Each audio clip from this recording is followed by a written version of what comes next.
Hi everyone, hope you're doing well from wherever you're watching this channel, depending on your time zone.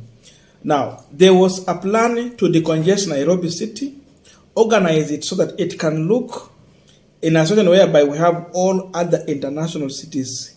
We're talking about cities like when you go to Dubai, we're talking about Doha, that is Qatar, and many other international cities. And this plan introduced something referred to as BRT. That is a system of transport that they were supposed to initiate in this country. Bus Rapid Transport System, BRT. It went to an extent whereby they even marked the road that these buses were supposed to use to make sure that there's no traffic, quick transport, and again, well organized.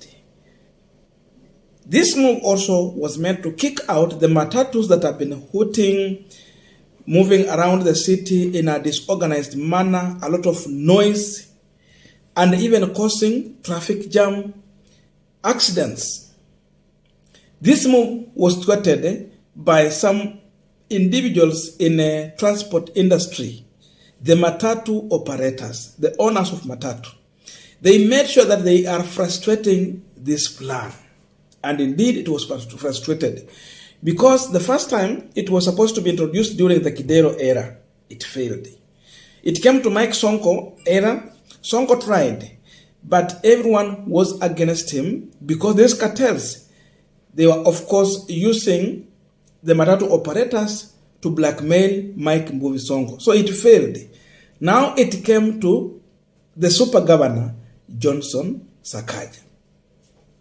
This time round, it is being seen clear that Gachagua is coming out so loudly to speak on behalf of the cartels in the transport industry in this country. Just imagine, the system we are talking about is something that was introduced in Tanzania somewhere in 2016. 2016. BRT was working in Tanzania. They have their station and everything is organized. The transport is cheap. But today, the Nairobi governor shared a photo of a BRT bus in Nairobi. And this is just to show the plan he has for the city. Just watch this photo shortly first. The video shortly first, and then we will continue with this conversation. Wait.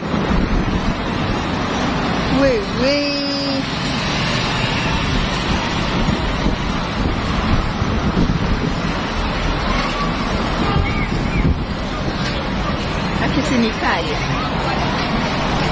Akisini beautiful. Oh my god.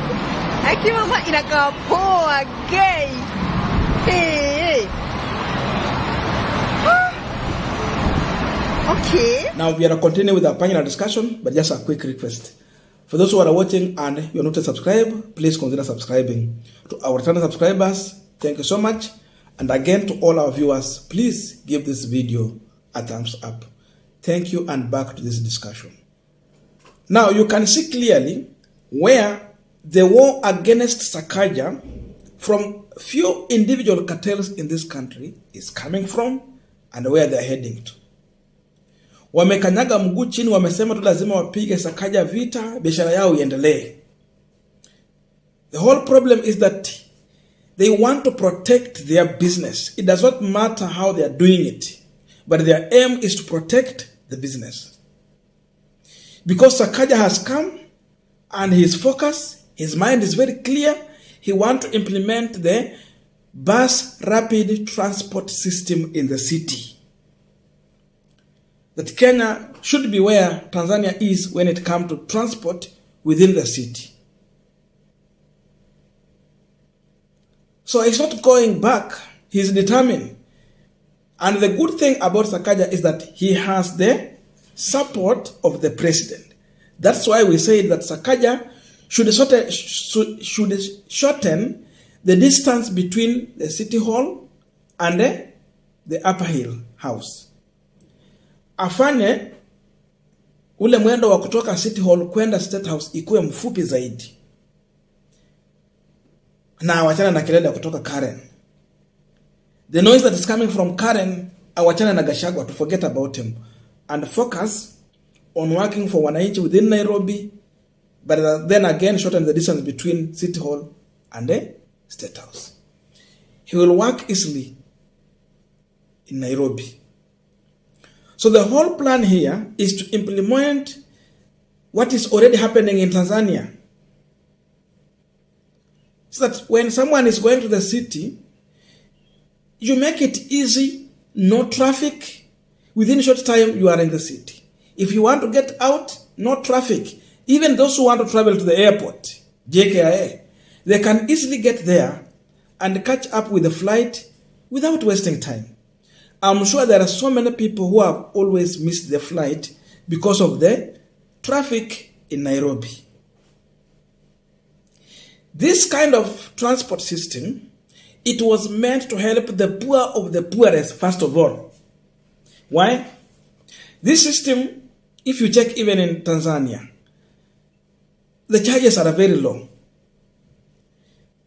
If there is any governor who is working to make sure that the poor of the poorest can have an easy life even in Nairobi, then it is Sakaja. And those who are fighting him, starting from Rigathi Gachagua, these are the people who are protecting the dynasty at expense of milking the poor of the poorest in Nairobi. Sasa huo ndio ukweli wa mambo. Sakaja is the man of the people. This is a man who has the mind to make sure that he's making it work even for the poor. But Rigathi Gachagua is a man who is here to protect the few cartels. Those people who are rich and they want to protect their business. Because once you introduce this kind of system, you'll find that from one point to another, maybe you'll be paying 50 shillings. If it is high, it cannot go beyond 100. Sometimes even it will be 30. That's the charges they will do. Check on Tanzania, you will see. So it's very cheap, number one. Number two, this system is well organized. Because they have their own road, their own lane. Like the way we said. They can easily pick more people and drop more people without wasting time.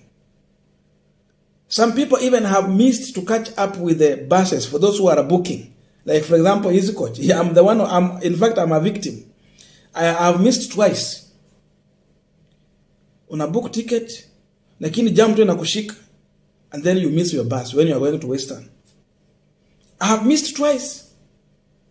But this system, if it is going to be implemented, the traffic will be decongested. You can't miss to catch up with your flight or your bus once you do your booking. But because the matatu industry want to continue to milk the poor because they are charging very expensive, they have peak hours. With the BRT, they stop peak hours. What they charge in the morning is what they will charge in the evening, is what they will charge in the afternoon. But with the other matatu industry, they have peak hours. And during peak hours, the price will hike. A distance you use in the morning to pay 50 shillings, you will end up paying 100. What you paid in the morning, 30 shillings, you will end up paying in the evening 150 shillings. But with this transport system, unaweza jipigia sabu yako ya wiki mzima hata mwezi mzima. So that you know, my transport for 1 month, it might be maybe 1,000 shillings. So you calculate for yourself. And again with this system, even you can go to an extent of maybe ukate tu receipt ya mwezi mzima ama ukue na card ya mwaka mzima. Because if you go to Dubai, that's what you will experience. If you go to Doha, Qatar, that's what you will experience. If you go to most of these developed countries, you just have a card and you pay, you just top up your card. So anytime you are using, watakuwa wana scan that card. That is what Sakaja want to bring in Nairobi. That is the plan Sakaja has for you people. But because some few individuals are using cartels to fight Sakaja, because of their own interests, they will keep on frustrating him. So it is high time the people of Nairobi to stand with Sakaja for their own good. If they want to benefit few matatu operators, then they can side with them. But if they want a system that will work for everyone, for the poor, the rich, the middle class, and everyone, so kila mtu wana travel, then you have to support selflessly what Sakaja want to implement in Nairobi. And you can see, if they try to bring this system, because now, you see, you cannot kick out the matatu operators from business. They will adopt other roads. Wachukue routes zingine, wafanye biashara kwingine huko kuna biashara. Because now, mambo ya monopoly imeleta shida, so that even the transport will be cheap and affordable for everyone. Yes. Organized. So that the plan Sakaja has for you people, he needs your support to make sure that no one is milking the poor with the high prices ya transport, gharama inakuwa juu, jioni sijui umepanda na ngapi, asubuhi unarudi na ngapi. So that the plan he has for you, but the man at Karen is ready to frustrate him. So everyone should tell Gachagua to keep off Nairobi activities. Sakaja was elected, not nominated, not appointed. So he's answerable number one to wananchi, but not to Rigathi Gachagua.